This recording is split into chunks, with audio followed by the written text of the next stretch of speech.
আজকে বর্তমান সময় আজকে আমরা যারা টুপি দাড়ি আলেম ঈমানদার হিসেবে যারা বিবেচিত নামাজি মানুষ, আমরা অনেক সময় আমরা আমাদের ঈমানটাকে কিভাবে বিক্রি করছি। যারা সোশ্যাল মিডিয়া ফলো করেন তারা নিশ্চয়ই দেখতে পাচ্ছেন কেউ কোনো দলের হয়ে ইসলামের বিদ্বেষ করছে। আজকে আপনি বলুন, আমাদের যে আপনার বাবরি মসজিদ গেছে, এই বাবরি মসজিদ যাওয়ার পিছনে ইন্ধন রয়েছে। আপনি দেখুন সেখানে রাম মন্দির হয়েছে, আমাদের কোনো অসুবিধা নাই। অন্য ধর্মাবলম্বী মানুষদের সেটা পবিত্র ঘর, মসজিদ যেমন পবিত্র ঘর, ঠিক মন্দির গির্জা এগুলো পবিত্র ঘর, কেউ কাউকে আক্রমণ করতে পারে না। তবে আমার প্রসঙ্গটা নয়। আজকে এ জাতিকে কিভাবে ক্ষতি করছে টুপি মাথায় দিয়ে দাড়ি লাগিয়ে। ভাই আমার দোস্ত আমার সমাজে দেখতে পাচ্ছেন, কিন্তু নবী সাহাবীদের ঈমান আপনি দেখুন, তারা একটা জায়গায় দৃঢ় ছিল না। ইসলামের জন্য, দ্বীনের জন্য, নবীর জন্য, কোরআনের জন্য এই টুপিকে বিক্রি করব না, এই দাড়িকে বিক্রি করব না, ঈমানকে বিক্রি করব না। কিন্তু আজকে তা ঘটছে। তাই আমার দোস্ত আমার, আমি সাবধান করতে চাই, আমরা যারা এই না আপনার নামাজি বা দাড়ি টুপি আছি, আমরা যারা আলেম ওলামা মানুষ বা আমরা যারা মুসলিম ধর্মাবলম্বী মানুষ, রাজনৈতিক বিষয় রাজনৈতিক আপন জায়গায় থাক। ভাই আমার দোস্ত আমার, যার যা ধর্ম সে জায়গায় আপন জায়গায় থাক। অন্তত আপনি আপনার ঈমানটাকে, আপনি আপনার ইসলামটাকে বিক্রি করেন না। আপনার ইসলামের জায়গায় আপনি শক্তপোক্ত থেকে, বাকি জায়গায় আপনি সামাজিক দৃষ্টিকোণ থেকে কার পক্ষ নেবেন কার পক্ষ নেবেন না, ওটা আপনার আপন জায়গায় থাক। অন্তত ইসলামটাকে বিক্রি করেন না। নবী সাহাবীদেরকে শিক্ষা নিতে হবে, তারাই হলো আমাদের মডেল। কারণ রাসূল বলেছে এক একজন সাহাবী হলো আসহাবিকান নুজুম, তারা হলো আকাশের উজ্জ্বল নক্ষত্রের ন্যায়। আজ আকাশের উজ্জ্বল নক্ষত্রের জন্য আমরা রাতের বেলা আমরা আমাদের রাস্তা খুঁজে পাই, সেই জ্যোতিতে সেই আলোতে আমরা দুনিয়াকে দেখতে পাই। ভাই আমার দোস্ত আমার, তাই নবীজি বলেছে তোমরা সাহাবীদেরকে ধরে নাও, তারা সাহাবিকান নুজুম, আকাশের উজ্জ্বল নক্ষত্রের ন্যায়। সেই উজ্জ্বল নক্ষত্র যেমন তোমাদেরকে আলো দিয়ে তোমাদের যেমন সুবিধা পাইয়ে দেয়, ঠিক তেমনি তোমরা যদি সাহাবীদের দামান যদি তোমরা ধরে নিতে পারো, সেই সাহাবীদের দামান ধরার সুবাদে মহান আল্লাহ পাক আল্লাহ তাআলা তোমাদেরকে ওই সুবিধা করে আল্লাহ তোমাদেরকে নাজাত দিয়ে দেবে। বলুন সুবহানাল্লাহ। চলুন আর এক ধাপ আগিয়ে, আব্দুল্লাহ ইবনে হুযাফা তার ঈমানকে পরীক্ষা করছে। রাস্তায় দাঁড়িয়ে যদি ক্রিটিক্যাল একটা অবস্থায়, ব্যাগটা হয়তো ট্রেনের ভিতরে যাচ্ছেন, সেখানে বাকি লোকগুলো আছে অন্য একটা মহলের মতন, সেখানে ফট করে জিজ্ঞাসা করছে দাড়ি টুপি নাই তো, জিজ্ঞাসা করছে খোকা তোমার নাম কি, সে ফট করে বলে পিন্টু ঝন্টু, যেন বুঝতে না পারে যে আমি মুসলমান। আমরা এইভাবে গোপন করি কেন? আপনার এটা ভারতবর্ষ, আমাদের এখানে সংবিধান রাইট করেছে, আমার মুসলমান পরিচয় দিতে তো কোনো অসুবিধা নেই। তাহলে কেন আপনি আপনার নিজের কাছে এত ছোট মন, আপনি ইসলামকে কেন এইভাবে আপনার মন থেকে মিটিয়ে দিতে চাইছেন? আপনার ঈমানটা ঠিকঠাক আছে কিনা, এটাই হলো সন্দিহান। চলুন নবীর সাহাবীদের দিকে লক্ষ্য করুন। রোমের সম্রাট, রোমের বাদশা, ভাই আমার দোস্ত আমার, তাকে বলছে হে আব্দুল্লাহ ইবনে হুযাফা, তুমি কোনো বিনিময়ে কোনো যদি তোমার আরো নিজের থেকে বলার থাকে বলো, সবটুকু আমি মেনে নেব, কিন্তু তোমার বিনিময় ঈমান ছাড়তে হবে। আর ঈমান ছাড়লে তোমার সাথে আমার বন্ধুত্ব, আমার রিশতা, আমার আত্মীয়তা শুরু হয়ে যাবে। আব্দুল্লাহ ইবনে হুযাফা বললেন, রোমের বাদশা শুনে রাখুন, আমি আপনাকে সাবধান করিয়ে দিতে চাই, আপনি কখনোই আমার ঈমানকে দুনিয়ার কোন সম্পদ দ্বারা আপনি আমার ঈমানকে কিনতে পারবেন না। ভাই আমার দোস্ত আমার, আসলে রোমের সম্রাট কাইসারে তার উদ্দেশ্য ছিল আব্দুল্লাহ ইবনে হুযাফা রাদিয়াল্লাহু তাআলা আনহু হুজুরের ঈমানটাকে পরীক্ষা করার। ওই জন্য আব্দুল্লাহ ইবনে হুযাফাকে বললেন, যখন কোনো বিনিময়ে তুমি তোমার ঈমানটা ছাড়বে না, তবে মনে রাখো আমি রোমের বাদশা কাইসার, আমিও কিন্তু এত সহজ বান্দা নয়। তোমার জন্য কতটা পরিণাম খারাপ হতে পারে পারে একবার তোমার সম্মুখে আমি সর্বপ্রথম তোমার চোখে আমি দেখাতে চাই। এ আমার সেনারা, এ আমার সৈন্যরা, আর দেরি নয় চলে যাও, এদের মধ্যে থেকে অন্য আর একজন সাহাবীকে তুলে নিয়ে আসো। ভাই আমার, দোস্ত আমার, একজন সাহাবীকে তুলে আনা হলো। এমত সময় রোমের সম্রাট, রোমের বাদশা বলতে লাগলেন, তোমরা একটা চুলা বাড়াও, সেই চুলাতে আগুন জ্বালাও, একটা কড়াইয়ের ভেতরে তোমরা তেল দিয়ে দাও, সেই তেলটাকে গরম করো। হযরত আব্দুল্লাহ ইবনে হুযাফা রাদিয়াল্লাহু তাআলা আনহু হুজুরকে চোখের সামনে দেখানো হচ্ছে, হে আব্দুল্লাহ ইবনে হুযাফা শোনো, যদি তুমি ঈমান না ছাড়ো, সর্বপ্রথম দেখতে পাবে তোমারই একজন সাথী, তাকে এই জ্বলন্ত কড়াই ফেলে তাকে ভুনা বানানো হবে, তাকে ভেজে ভেজে তাকে এমনি করে হাড্ডি গোস্ত গুলো আলাদা করে দেব। একবার তুমি তোমার চোখে দেখো, যদি এটা হলো তোমার জন্য প্রথম নাম্বার পরীক্ষা, যদি এরপরও তুমি অস্বীকার করো, মনে রাখবে এর পরবর্তী স্টেপে তোমাকে এই কড়াই ফেলা হবে। আমার দোস্ত আমার আব্দুল্লাহ ইবনে হুযাফা রাদিয়াল্লাহু তাআলা আনহু হুজুর আমার বললেন, এ বাদশা কায়সার শুনে রাখুন, আপনি এই ভয় দেখিয়ে আমার ঈমানকে কাটতে পারবেন না। ভাই আমার, দোস্ত আমার, আব্দুল্লাহ ইবনে হুযাফার সম্মুখে এমনি করে ওই কড়া গরম কড়াতে নবীর একজন সাহাবীকে ছেড়ে দিলেন। এত আগুনের উত্তাপ ছিল, কড়া তেলটা এত গরম ছিল।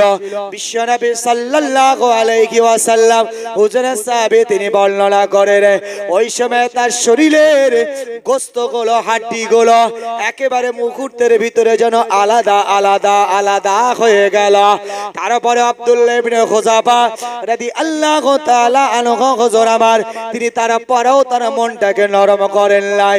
এমত সময় আব্দুল্লাহ ইবনে হুযাফাকে লক্ষ্য করে এবার বাদশা কায়সার বলতে লাগে, হে আব্দুল্লাহ ইবনে হুযাফা, তুমি মনে মনে ভেবেছিলে যে তাকে ফেলা হবে না, হয়তো তাকে ভয় দেখানো হবে, তবে আমি রোমের বাদশা কায়সার, আমি যে বড় নিষ্ঠুর, নিশ্চয় মনে রাখো এরপরে তোমাকে ফেলতেও কিন্তু আমি দ্বিধা করব না।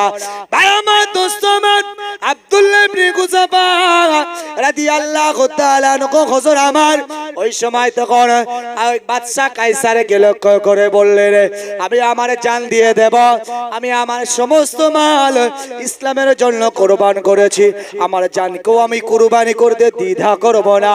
এমত সময় আব্দুল্লাহ ইবনে হুযাফা রাদিয়াল্লাহু তাআলা আনহু হুজুরকে টেনে টেনে যখন কায়সার নিয়ে চলে যায়, আমাদের সময় আব্দুল্লাহ ইবনে হুযাফা রাদিয়াল্লাহু তাআলা আনহু হুজুর আমার সেই সময় একটু চোখের পানি ফেলেছিলেন। এমত সময় রোমের বাদশা বললেন, কায়সার, কেন তুমি এবার ভয় পাচ্ছ, একবার বলো। আব্দুল্লাহ ইবনে হুযাফা বলেছিলেন, হে রোমের বাদশা শুনে রাখুন, আমার এই চোখের পানি, আমার যন্ত্রণা, আমার ব্যথা, আমার কষ্টের জন্য নয়, বরং আমি মনে মনে ভাবছি কিয়ামতের ময়দানে মাহশরে তোমার হাল, তোমার অবস্থা রব আল্লাহর দরবারে কি হবে। কারণ তুমি যে একজন মানুষ, আমিও যে একজন মানুষ, ইসলামের বিধান হলো কে কোন ধর্মের মানুষ এটা তোমার কাছে বিবেচিত নয়, তুমি বরং একজন মানুষ হিসাবে মানুষের কথা ভাবো। সে হিন্দু ধর্মের হতে পারে, সে খ্রিস্ট ধর্মের হতে পারে, জৈন বৌদ্ধ হতে পারে, তোমার ভিতরে একটাই পরিচয়, সে যে একজন মানুষ, সেই মানুষ হিসাবে তাকে ভালোবাসা, এটা ইসলাম শেখায়। আমি আব্দুল্লাহ ইবনে হুযাফা, হে রোমের বাদশা কায়সার, আমি আপনার জন্য চোখের পানি ফেলছি, কিয়ামতের ময়দানে রব আল্লাহর দরবারে কিভাবে আপনি হিসাব দেবেন, এই জন্য আমি চোখের পানি ফেলে আব্দুল্লাহ ইবনে হুযাফা রাদিয়াল্লাহু তাআলা আনহু হুজুরকে ফেলা হবে। তার আগেও একবার জিজ্ঞাসা করা হলো, এ নবী সাহাবী, এ আব্দুল্লাহ ইবনে হুযাফা, একবার বলো, যদি তুমি ঈমানের কালেমাটা ছেড়ে দাও, আমি তোমাকে এখনো কথা দিলাম, আমার বিবাহযোগ্য আমি তোমার সাথে বিবাহ দেব, আমার ধন সম্পদের অর্ধেক তোমাকে লিখে দেব, আমি চলে যাবার পথে আমি তোমার চুক্তিবদ্ধ পেপার করে দেব যে তুমি আমার পরে আমার কুরসি, আমার চেয়ারের বাদশাহিত্ব তুমি করবে। একবার খালি মুখে স্বীকার করো, ঈমানটাকে ছেড়ে দেবা। এমত সময় আব্দুল্লাহ ইবনে হুযাফা হোযাফা রাদিয়াল্লাহু তাআলা আনহু হুজুর আমার। তবে তার আগে আর একটা ঘটনা ঘটে গেছে। এই আব্দুল্লাহ ইবনে হোযাফা হুজুরকে তাকে কড়াই চালানোর আগে আর একটা বার তাকে পরীক্ষার জন্য আর একটা শক্ত আযাব দেওয়া হয়েছিল। ওই সময়তে রোমের সম্রাট সেনাদেরকে ডেকে বলেছিল, হে আমার সেনারা, হে আমার সাথীরা, যাও একে আবার জেলখানায় বন্দী করো। দীর্ঘদিন একে খেতে দেবে না, জেলখানায় একে কোনো খাওয়া দাওয়া দেবে না। জেলখানায় বন্দী রাখা হলো, জেলখানায় খাওয়া দাওয়া কয়েকদিন দিল না। হযরত আব্দুল্লাহ ইবনে হোযাফা রাদিয়াল্লাহু তাআলা আনহু হুজুর তিনি যে চলে বেড়াবেন এমন শক্তি তার শরীরে আর নাই। কয়েকদিন যাবত কোনো খাদ্য খাবার পানি কিছুই দেন না, যে পুরো খাওয়া বন্ধ করে রাখো। কড়াইতে ফেলার আগে আর একটা মারাত্মক সাজা দিয়েছিল, এখানে আর একটা ঈমানের পরিচয় দিয়েছিল বলেই মূল কথাটা আমি আবার তুলে ধরছি। ভাই আমার দোস্ত আমার, হযরত আব্দুল্লাহ ইবনে হোযাফা রাদিয়াল্লাহু তাআলা আনহু হুজুর আমার বেশ কিছুদিন খাওয়া দাওয়া দেওয়া হলো না।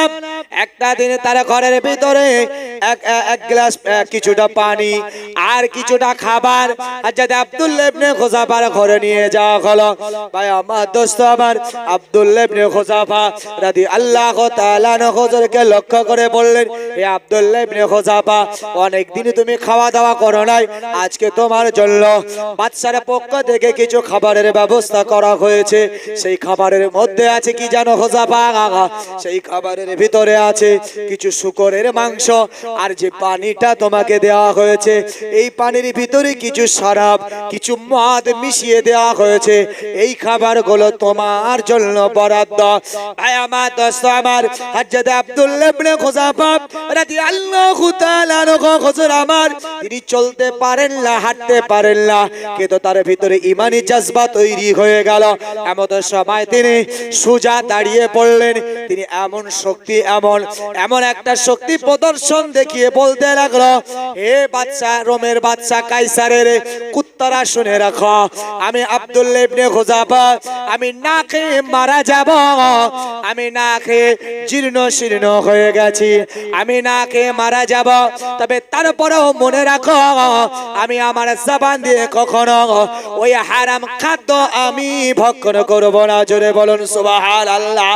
হে নওজোয়ান তরুণেরা, এই কথাটা যখন বাদশাকে শোনানো হলো, তারপরে বাদশা বলল এবার তার শেষ পরীক্ষা। একজনকে ওই তেলের উপরে, গরম তেলের উপরে জ্বালিয়ে পুড়িয়ে মারা হলো। এবার আব্দুল্লাহ ইবনে হোযাফার পালা। হযরত আব্দুল্লাহ ইবনে হোযাফা বললেন, এবারও মেরে বাদশা কায়সার শুনে রাখুন, আমি শেষবারের মতন আপনাকে দৃঢ় কণ্ঠে জানিয়ে দিতে চাই, আপনি আমার কাছে কোনো বিনিময়ে আপনি আমার ঈমানকে ক্রয় করতে পারবেন না। তাতে যদি আমার জীবনটাকে উৎসর্গ করতে হয়। এমন সময় রোমের বাদশা কায়সার রেগে গেলেন, বললেন, হে আমার সেনারা, আর পরীক্ষা নয়, এদের ঈমানের কাছে আমরা ফেলোয়ার হয়ে যাব। তবে এদেরকে আর দেরি নয়, একে একে এই তেলের, গরম তেলের উপরে এদেরকে চুবিয়ে এদেরকে ধ্বংস করে দাও। ভাই আমার দোস্ত আমার, এইভাবে হযরত নবী সাহাবীরা নিজেদের জানগুলো কুরবান করে দিয়েছেন। তারপরও বিনিময়ে তারা কিন্তু ঈমানটাকে বিক্রি করে নাই। ভাই আমার দোস্ত আমার, বিশ্ব নবী সরকারে দো আলম নবীজি সাল্লাল্লাহু আলাইহি ওয়াসাল্লাম তিনি সাহাবী হযরত ওমর ফারুক রাদিয়াল্লাহু তাআলা আনহুকে ডাকলেন, ইয়া আমার সাহাবী উমর, আমি রাসূল পাক জানতে চাই তুমি তোমার ঈমানটাকে কতটা মজবুত করেছো, একবার আমি রাসূল যাচাই করতে চাই। এ সাহাবী ওমর একবার বলো, দুনিয়াতে তুমি তোমার জান অপেক্ষা, তোমার মাল অপেক্ষা তুমি কি আমি রাসূলুল্লাহ এবং মহান আল্লাহ তুমি কি আমাকে ভালোবাসো? এমন সময় ওমর ফারুক বললেন, ইয়া রাসূলুল্লাহ, ইয়া হাবিবাল্লাহ, হুজুর, আমার মাল দাল সব কিছু অপেক্ষা আমি আপনাকে ভালোবাসি, শুধুমাত্র আমার জান অপেক্ষা নয়। রাসূল পাক সাল্লাল্লাহু আলাইহি ওয়াসাল্লাম বললেন, ইয়া মাসাবি ওমারে ফারুক শুনে রাখো আমি রাসূল জানিয়ে দিলাম তুমি এখনো প্রকৃত ঈমানদার হতে পারো নাই প্রকৃত মুসলমান হতে পারো নাই এমন তো সময় ওমর বললেন ইয়া রাসূলুল্লাহকে ইয়া হাবিবাল্লাহ হুজুর আমার জান মাল অপেক্ষা আমি আপনাকে বেশি ভালোবাসি বিশ্বনবী আমার বললেন হে ওমর শোনো এখন তুমি একজন প্রকৃত ঈমানদার একজন প্রকৃত আল্লাহওয়ালা তাহলে বুঝতে হবে এই জায়গায় আজ দুনিয়াতে আমরা যদি রাসূলুল্লাহর ভালোবাসা আবার রাসূলুল্লাহর মহব্বত তবে রাসূলুল্লাহর ভালোবাসা মানে রাসূলকে মুখে ভালোবাসলাম আমরা মুখে স্বীকৃতি দিলাম এর নাম কিন্তু রাসূলুল্লাহর ভালোবাসা নয় বিশ্বনবী আমার বললেন এ দুনিয়ার গোলামেরা শুনে রাখো আমি রাসূল পাক জানিয়ে দিলাম তোমরা আমার হৃদয় থেকে ভালোবাসবে তোমরা আমার আদর্শ গুলো আমার চরিত্র গুলো তোমরা আমার জীবনের স্টাইলটা ফলো করবে তবে আমি রাসূল জানিয়ে দিলাম যা কোরআন শরীফে আল্লাহ বলেছেন ইন কুনতুম তুহিব্বুনাল্লাহ ফাত্তাবিউনি ইউহিব্বুকুমুল্লাহ যারা আমার রাসূলকে ইত্তেবা করলো যারা আমার রাসূলের স্টাইলটা জীবনের সাথে আপনি নিল রাসূলুল্লাহর অনুকরণ রাসূলুল্লাহর অনুসরণ যাদের জীবনে এসে গেল আমি রব আমি আল্লাহ জানিয়ে দিলাম ইউহিব্বুকুমুল্লাহ আমি আল্লাহ তাদেরকে ভালোবেসে ফেলেছি জোরে বলেন ভাই আমার দোস্ত আমার নবী সাহাবী হযরতে ভাই আমার দোস্ত আমার নবী সাহাবীরা একে একে যদি আপনি দেখেন বিশ্ব নবী সাহাবীরা তারা তাদের জীবনগুলো আল্লাহর রাহে উৎসর্গ করেছেন কিন্তু কখনো নবীকে ছাড়েন নাই তারা ইসলামকে কখনো ছাড়েন নাই ভাই আমার দোস্ত আমার নবী সাহাবাদেরকে জিজ্ঞাসা করা হয়েছিল এই নবী সাহাবীরা একবার বলো যদি তোমাদের কাছে বলা হয় না না না তোমাদের ঈমান ছাড়ার প্রসঙ্গ নয় খালি তোমরা নবীর নামে একটা গালি দিবে আর তোমাদের জীবন কুরবানি দিতে হবে না আমার দোস্ত আমার নবী সাহাবীদেরকে বন্দী করা হলো এই নবী সাহাবীকে বন্দী করবার পরে বলছে তোমার জীবনটা এবার আমাদের হাতে তোমার জীবনটা শেষ হবে কিন্তু নবী সাহাবী বললেন তাও ভি আচ্ছা আমার কোনো অসুবিধা নাই নবী সাহাবীকে একবার লক্ষ্য করে বললেন এই নবী সাহাবী শোনো যদি একটাবার নবী মুহাম্মাদের নামে যদি একটাবার তুমি গালি দাও কথা দিলাম তোমার আর জীবন উৎসর্গ করতে হবে না আমার দোস্ত আমার নবী সাহাবী ওই সময়ে কুফারে মুশরিকদের দিকে তাকিয়ে বলেছিল এ কুফারে মুশরিকেরা শুনে রাখুন আমরা আমাদের জীবনটা দিয়ে দেব তবে নবীর উপরে আমরা কোন কালিমা কোন দাগ লাগাতে দেব না একবার জোরে বলো এটা ছিল নবীদের জীবন যাপন এটাই ছিল নবী সাহাবীদের স্টাইল কোরআন শরীফে যে সাহাবীদের স্টাইল মান্যতা দেওয়ার জন্যই আল্লাহ বললেন ওয়া ইযা কিলা লাকুম আমিনু তোমরা ঈমান আনো তাদের মতন কামা আমানান নাসু ক্বালু আনুমিনু তাদের মতন যারা দুনিয়াতে নবী সাহাবী হিসেবে বিবেচিত ছিল সেই সাহাবীরা যে ঈমান এনেছে সেই ঈমান তোমরা আনো আচ্ছা এখন এই জায়গায় দাঁড়িয়ে যদি একবার জিজ্ঞাসা করা হয় সেই ঈমান কি আমাদের সেই ঈমান আমাদেরই নয় তাদের জান তাদের মাল সবকিছু আল্লাহর রাহে কুরবানি করেছে ভাই আমার দোস্ত আমার নবী সাহাবীদের জীবন আদর্শ শুনলে আমাদের মনে হবে আমরা কিছুই নয় আর কিছুই নয় এটাই স্বাভাবিক বড় পীর সাহেব আব্দুল কাদের জিলানী আল বাগদাদি রাহমাতুল্লাহ আলাইহি তিনি বলেন তোমরা আমাকে বড় পীর বলে ডাকো কিন্তু আমি বড় পীর আব্দুল কাদের জিলানী হুজুর বলি নবীর যারা সাহাবী ছিল এই সাহাবীদের তাদের যে ঘোড়াগুলো ছিল যে ঘোড়াগুলো তারা যুদ্ধের ময়দানে যে ঘোড়া তাদের বাহক ছিল সেই ঘোড়া যে রাস্তা দিয়ে দৌড়ে যেত তাদের পায়ের যে ধুলিকোনাগুলো উড়ে যেত ওই ধুলিকোনার একটা কোনা সম ধুলিকোনা একটা ধুলিকোনা সেই ধুলিকোনার সম আমি বড় পীর আব্দুল কাদের জিলানী নয় একবার জোরে বলুন সাহাবী তো দূরের কথা সাহাবীদের ঘোড়া তো দূরের কথা সাহাবীদের ঘোড়ার পায়ের যে ধুলিকোনা উড়ে যেত সেই ধুলিকোনার একটা কোনা সমানও আমি নয় তো সাহাবীরা এই রকম, জি জি, তো এই রকম জাররা বলতে বোঝানো হয় যেটা হলো একটা সরিষার 70 ভাগ যদি বন্টন করে একটা ভাগ যদি বলা হয় এটাকে জাররা পরিমাণ।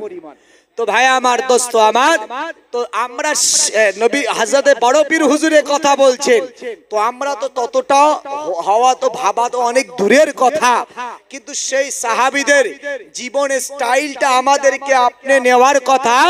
রাসূল পাক সাল্লাল্লাহু আলাইহি ওয়াসাল্লাম তিনি আমাদেরকে বললেন, কিন্তু বড় দুঃখের কথা, বেদনার কথা, আজ আমরা যে জায়গায় এসে পৌঁছেছি এখন আমাদের ঈমান রাখাই বড় কষ্টকর ব্যাপার হয়েছে। মনে রাখবেন রাসূল বলেছেন আখিরি জামানায় ঈমান রাখা এত কষ্টকর ব্যাপার হয়ে যাবে। তাই বর্তমান সময় হচ্ছে কিনা একবার মিলিয়ে নেন। ভাই আমার, দোস্ত আমার, নবীজি সাল্লাল্লাহু আলাইহি ওয়াসাল্লাম বললেন, হে আমার উম্মত উম্মতিরা শুনে রাখো, কিয়ামত যখন খুব সন্নিকট হয়ে যাবে ওই সময় আমার উম্মত উম্মতিদের ঈমান রাখা এত কষ্টকর ব্যাপার হয়ে যাবে, যত হাত যেমন হাতের উপরে কয়লার আগুন রাখা যেমন কঠিন, কয়লার আগুন যেমন হাতের উপরে রাখা সম্ভব নয়, আমার উম্মতদের ঈমান রাখাও কিন্তু এমন কঠিন হয়ে যাবে। আমার উম্মত উম্মতিরা মনে রাখো, তোমরা সকালবেলা ঈমানদার তো সন্ধ্যাবেলা বেঈমান, সন্ধ্যাবেলা ঈমানদার তো সকালবেলা বেঈমান। ভাই আমার, দোস্ত আমার, এমন একটা যুগ জামানায় আমরা চলে এসেছি, ওই জন্য সর্বদা আমাদেরকে মনে রাখতে হবে অন্তত আমাদের ঈমানের জন্য আমাদের আমলটা করা দরকার। রাসূল পাক সাল্লাল্লাহু আলাইহি ওয়াসাল্লাম তিনি বললেন, হে আমার আখিরি জামানার উম্মত উম্মতিরা শোনো, ওই জন্য তোমরা সন্ধ্যা এবং সকাল এই দুটো সময় তোমরা ইবাদত করবে। তোমাদের জীবনে একটা ইবাদত থাকবে যে লা ইলাহা ইল্লাল্লাহ মুহাম্মাদুর রাসূলুল্লাহ সাল্লাল্লাহু আলাইহি ওয়াসাল্লাম। তোমাদের কাছে স্বীকৃতি থাকবে আল্লাহ ছাড়া কোনো সৃষ্টিকর্তা নাই, আল্লাহ ছাড়া কোনো মালিক নাই, মুহাম্মাদুর রাসূলুল্লাহ সাল্লাল্লাহু আলাইহি ওয়াসাল্লাম তিনি হলেন আল্লাহ প্রেরিত নবী বা রাসূল। তোমাদের হৃদয়ের ভিতরে রাখবে আমি ঈমানটাকে নবায়ন করছি, আমি ঈমানটাকে পুনরায় আনছি, আমি ঈমানের কালেমাটা পড়ে আল্লাহ ছাড়া স্রষ্টা নাই, আর তাঁরই প্রেরিত নবী বা রাসূল হলেন আমার আপনার নবী মুহাম্মদুর রাসূলুল্লাহ সাল্লাল্লাহু আলাইহি ওয়াসাল্লাম। নবী বললেন, ইয়া মাসাবিরা, যদি তোমরা আখিরি জামানায় এইভাবে যদি তোমরা ঈমানটা আনতে পারো, আমি রাসূল জানিয়ে দিলাম হয়তো তোমাদের ঈমানি হালাতেই তোমাদের মওতটা হতে পারে। ওই জন্য রাতের বেলা অন্তত বিছানায় শোয়ার সময় ঈমানের কালেমাটা পড়ে যে আল্লাহ, আমি জানি না আমার ঈমান কিভাবে, ঈমানটাকে আমি নষ্ট করে ফেলেছি বা আছে আমি জানি না, আল্লাহ আমি আমার ঈমানটাকে নবায়ন করছি। লা মানে নাই ইলাহা, কোন ইলাহা নেই ইল্লাল্লাহ, আছো একমাত্র আল্লাহ, তুমি ছাড়া আমার কোনো স্রষ্টা নাই, মুহাম্মাদুর রাসূলুল্লাহ আল্লাহ তোমারই প্রেরিত নবী বা রাসূল, তিনি হলেন আমার নবী। এ কথা মুখে স্বীকার করা আল্লাহ ছাড়া কোনো স্রষ্টা নাই, নবী মুহাম্মদ সাল্লাল্লাহু আলাইহি ওয়াসাল্লাম তিনি হলেন আমার নবী, এ কথা মুখে স্বীকার করার নাম ঈমান। এই জন্য তো ঈমানের এই বাক্যটাকে এত দামি বানিয়েছে। নবী বলেছেন, মান ক্বালা লা ইলাহা ইল্লাল্লাহ ফাদাখালাল জান্নাহ, তোমরা যদি কেউ একবার লা ইলাহা ইল্লাল্লাহ পড়ে নিতে পারো, দাখালাল জান্নাহ, তোমরা প্রবেশ করবে আল্লাহর দয়ার জান্নাতে। একবার জোরে বলুন। কিন্তু কলেমা পড়লেন আবার আপনার আমলটাকে বরবাদ করলেন, ঈমানটাকে বরবাদ করলেন, তার জন্য তো নাজাত নয়।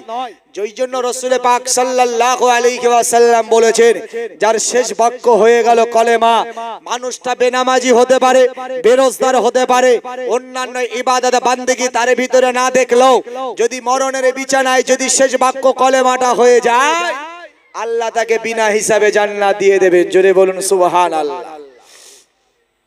ভাই আমার, দোস্ত আমার, এই কলেমা সম্পর্কে রাসূল পাক সাল্লাল্লাহু আলাইহি ওয়াসাল্লাম হুজুর আমার অপর হাদিসে বলেছেন ক্বালান নবী সাল্লাল্লাহু আলাইহি ওয়াসাল্লাম ক্বালা মাআজ লাব্বাইক ইয়া রাসূলুল্লাহ শাহাদাতু আল্লা ইলাহা ইল্লাল্লাহ হারামাল্লাহু আলাইহিন নার। নবীজি সাহাবী মাআজকে ডেকে বললেন, এ বাবা সাহাবী মাআজ শুনে রাখো, আমি রাসূল পাক সাল্লাল্লাহু আলাইহি ওয়াসাল্লাম জানিয়ে দিলাম যে জবানে একবার শাহাদাতের বাণীটা পড়ে নেবে, যে অন্তরে একবার স্বীকার করে নেবে, যে কাজে বাস্তবায়ন করবে, আমি রাসূল পাক জানিয়ে দিলাম ওই মানুষটার জন্য জাহান্নামের আগুনটা হারাম হয়ে যাবে। তবে এই হাদিসের ব্যাখ্যাটা আর একটু ভিন্ন ভাবে আপনাকে আমাকে বুঝতে হবে। আমরা অনেকে মনে করি কলেমা পড়ার নামে ঈমান, কিন্তু না না, কলেমা পড়ার নাম খালি ঈমান নয়। কলেমা আপনাকে যেমন জবানে পড়তে হবে, অন্তরে স্বীকৃতি দিতে হবে, আর কাজ দ্বারা বাস্তবায়ন করতে হবে। আল্লাহ ছাড়া স্রষ্টা নাই, মুখে আপনি বললেন, হৃদয়ে আপনার যেন ওটাই যেন আপনার জন্য পারফেক্ট হবে।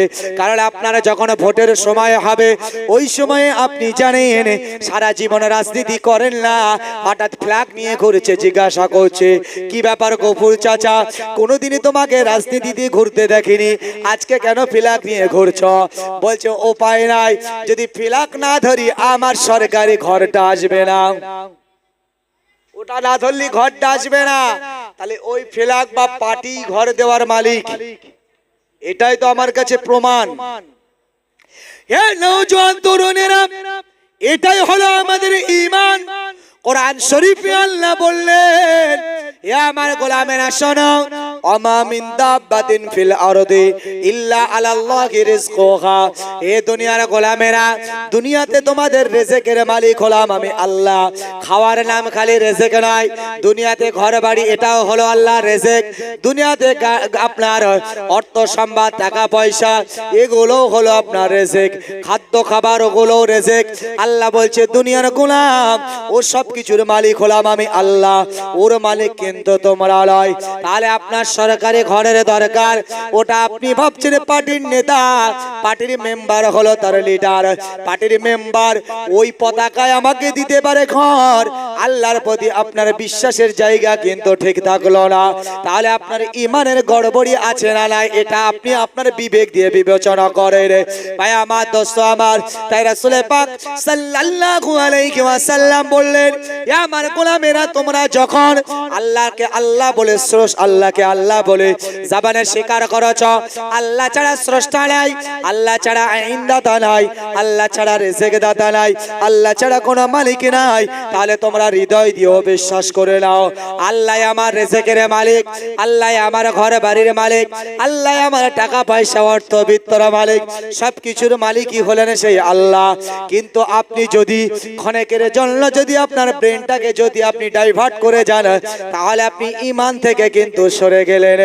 এই জায়গায় দাঁড়িয়ে সর্বদা আপনাকে ঈমান নবায়ন করা, এ দাওয়াই কিন্তু আপনার ভিতরে রাখা দরকার। তাই আমার দোস্ত আমার, বিশ্বনবী সরকার দু আলম নবীজি সাল্লাল্লাহু আলাইহি ওয়াসাল্লাম বললেন, হে আমার উম্মত উম্মতিরা, মনে রাখো, যেমন তোমরা হৃদয় দিয়ে বিশ্বাস করবে, ঠিক পাশাপাশি তোমরা কাজ দ্বারাও সেটাকে তোমরা বাস্তবায়ন করবে। তোমরা ঈমানের কলেমাটা পড়বে, আল্লাহকে স্রষ্টা হিসেবে মেনে নেবে, আল্লাহ ছাড়া কোনো আইন দাতা নাই, আল্লাহ ছাড়া কোনো মালিক নাই, সেই রবের আদেশ তোমরা নামাজটা ছেড়ে দেবে, রোজাটা ছেড়ে দেবে, হজ যাকাতটা তোমরা ছেড়ে দেবে, ভালো ভালো কাজগুলো তোমরা ছেড়ে দেবে। এটা কিন্তু হতে পারে না, এটা ঈমানের সংজ্ঞা নয়। ঈমানের সংজ্ঞা হলো, ভাই আমার দোস্ত আমার, এখানে মূল সংজ্ঞা তিনটা, অন্য আর একটা ব্যাখ্যা আছে সাতটা, যেটা আমরা আপনার ঈমানের কালেমায় পড়া হয়। আমানতু বিল্লাহি ওয়া মালাইকাতিহি, হে আল্লাহর উপরে ঈমান আল্লাহ, ওয়া মালাইকাতিহি, আমরা মালাইকা ফেরেশতাদের উপরে ঈমান আনবো, ওয়া কুতুবিহি, আল্লাহর কিতাব সমূহ, আল্লাহর কোরআন এবং নবীর হাদিসের উপরে ঈমান, আর রাসূলিহি, রাসূলের উপরে ঈমান, ওয়াল ইয়াউমিল আখিরি, ভাই আমার দোস্ত আমার, আখিরাতের উপরে, আখিরাত যে আছে এর উপরে বিশ্বাস, আল কদরি খাইরিহি ওয়া শাররিহি মিনাল্লাহি তাআলা, আমাদের নসিবে যেটা যা হয় রব আল্লাহর পক্ষ থেকে হয়। এটা আর একটা হলো আল বাসি বাদাল মউত, হায়াত মউতের মালিক হলো রব আল্লাহ। এই সাতটা এখানে সংজ্ঞা বলা হয়েছে, ওইদিকে তিনটে সংজ্ঞার কথা বলা হয়েছে। তোমরা জাবানে অস্বীকার করবে, অন্তর দিয়ে মেনে নেবে, আর কাজ দ্বারা বাস্তবায়ন করবে, এর নাম হলো ঈমান। ভাই আমার, দোস্ত আমার, আমরা খালি ওয়াজ নসিহতে যতটুকু বুঝি যে একমাত্র আল্লাহকে বিশ্বাস করার নামে ঈমান, তাই তো বেনামাজি ডেকে বলে, তাকে নামাজের কথা বললে ভাই নামাজটা পড়ো, বলছে আমি নামাজ পড়ি না, তাতে কোনো অসুবিধা নাই। তবে জানো অমুক হাজি সাহেব, অমুক নামাজি মানুষ, সে নামাজ পড়ে কিন্তু তার থেকে ঈমানটা আমার মজবুত আছে। বলছো হাজি সাহেব ও নামাজ করছি, তোমরা কি করছি, তোমরা বড় হয়েছো তো নাকি? হ্যাঁ,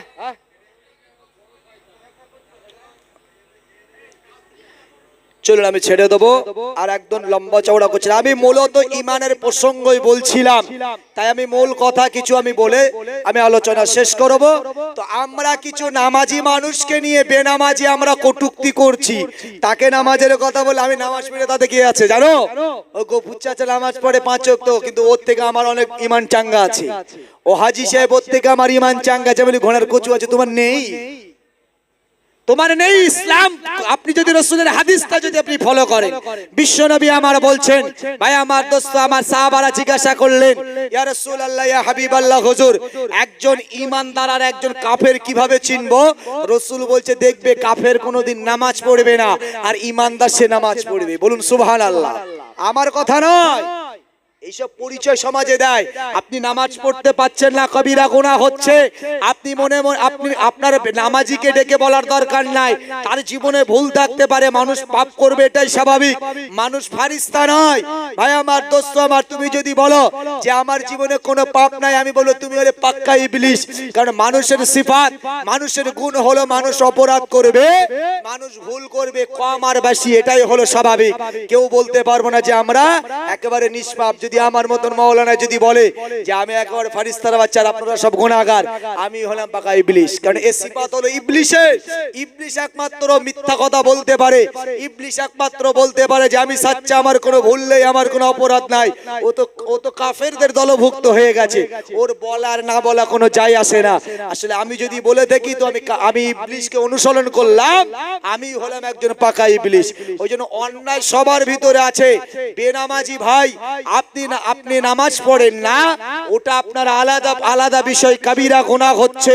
তবে আপনি নামাজিকে ডেকে এই কটূক্তি করতে পারেন না, তাহলে আমি তো আপনাকে বলবো যে আপনি আমার জাতের মধ্যেই নয়। নামাজকে দেখে আপনার হিংসা হচ্ছে। হাজি সাহেব অর্থাৎ হজ করে এসেছে, হাজি সাহেব ওই হজ করার জন্য আপনার হিংসা হচ্ছে। যদি তাই না হয়, নামাজিকে ডেকে আপনি নামাজের কথা বলে আপনি তাকে বলছেন কেন ওর থেকে আমি ভালো? হাজি সাহেবকে ডেকে হাজি সাহেবের থেকে ভালো, অমুক আলেমের থেকে ভালো, তার মানে আলেম হয়েছে বলে তোমার হিংসা হয়। তাহলে তুমি তো একজন অমুসলিম গায়ের কম, যারা যেমন ওই ইহুদি আজকে আর বর্তমান যে ইসরায়েলের যে ইহুদি, তাদের থেকেও তো তুমি নিকৃষ্ট। আমি বলবো, ভুল বুঝবেন না, আমি মূল যে কথাটি বুঝাতে চাইছি বুঝুন। আপনি নামাজি, সে নামাজ পড়ছে, আপনি বলুন আমি নামাজ পড়তে পারছি না। যদি মুসলমান হন, আপনার ভিতরে দরদ থাকা দরকার। ও ভাই নামাজ পড়তে পারে, আমি নামাজ পড়ি না, কিন্তু যাই হোক, ভাইয়ের অন্যান্য ব্যাপারগুলো হয়তো অন্যরকম ব্যাপার, কিন্তু ভাইয়ের ওই ব্যাপারগুলো কিন্তু ওর থেকে আমার ভালো। কিন্তু নামাজ নিয়ে আপনার কথা বলার কোনো অধিকার নাই। আর আপনি নামাজ নিয়ে বলছেন মানে আমি বলবো যে আপনি মুসলমানই নন, আপনি ইহুদিদের থেকেও খারাপ। তার কারণ সে নামাজ পড়ে, ওটা আপনার হিংসার কারণ হচ্ছে কেন? আপনি বলুন, মানুষ হিসাবে বলুন যে ওই মানুষটা খারাপ, ওই মানুষটা ভালো না। আপনি টুপি দেখে বলছেন, আপনি দাড়ি দেখে বলছেন। আমি ভাই এই কথাগুলি অনেক মানুষের কাছে শুনেছি, তাই আমি সমাজে কথাগুলি বলতে চাইছি। এই রকম ভুল আপনার বিবেক দিয়ে একবার বিবেচনা করে দেখুন না। আপনি কেন নামাজিকে বলছেন, তার মানে কি নামাজ পড়ে বলে আপনার হিংসা হচ্ছে? আপনি টুপিওয়ালাকে বলছেন মানে টুপি পরে বলে আপনার হিংসা হচ্ছে?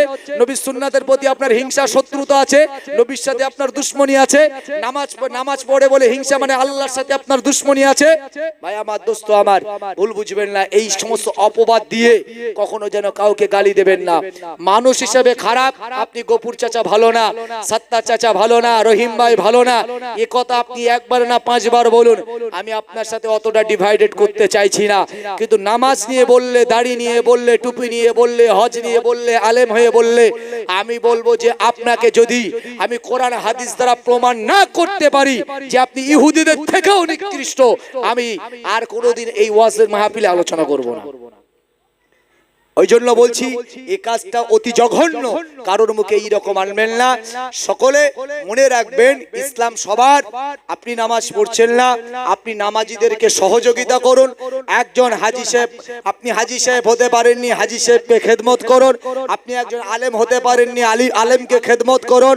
আপনি একজন রোজাদারকে, আপনি রোজাদার হতে পারেননি, একজন রোজাদারকে ইফতারি করান। আপনি সহযোগিতা করুন, আপনি নেকি পাবেন, সওয়াব পাবেন।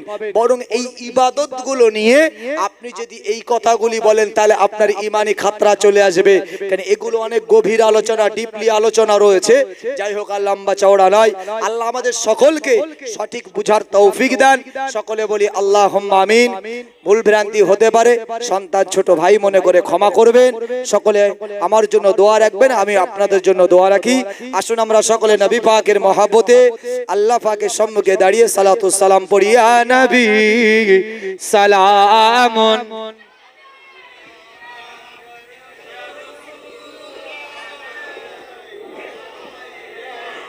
ইয়া হাবিব সালাম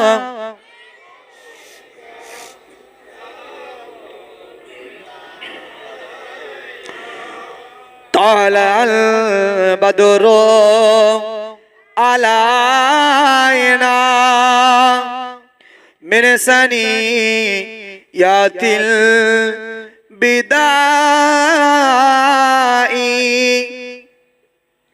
ওয়াজাবা শুকর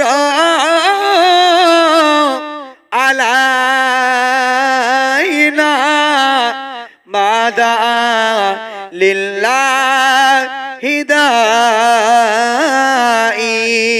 ইয়া নবী সালামুন আলাইকা ইয়া রাসূল সালামুন আলাইকা ইয়া হাবিব সালামুন।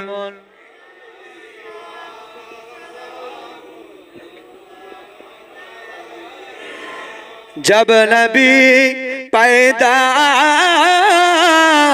हुए थे सब मलाइक दरबार खड़े थे, रब सलीम पढ़ रहे थे बादाब युग रखे थे। या नबी सलामुन अलैका या रसूल सलामुन अलैका या हबीब सलामुन सलाम। नबी जी आबा अब्दुल्लाह नबीजीर आम्मा आमीना नबीजीर दुदमा हालिमा नबीजीर रौजा सोलर मदीना या नबी सलामुन अलैका या रसूल सलामुन अलैका या हबीब सलामुन सलावतुल्लाह अलैका। সকলে বসে পড়ুন। বালাগাল ওলা বে কামালিহি কশফাত জাবে জামালিহি হাসানাত জামিউ খিসালিহি সাল্লু আলাইহি ওয়া আলিহি। সকলে বিসমিল্লাহ সহ আলহামদু শরীফ 3 বার কুলহু শরীফ 10 বার, 11 বার দরুদ শরীফ পড়েন, দোয়া হবে। আর আমার পক্ষ থেকে আমি একটা এলান করছি, আপনারা হয়তো অনেকে জানেন, আপনাদের মসজিদে দাওয়াত করা হয়েছিল। আমি কেওসা মসজিদে ইমামতি করি, বা ওইখানে একটা মাদ্রাসা করা হচ্ছে, মহিলা মাদ্রাসা। আগামী আপনার গত 14 সেপ্টেম্বর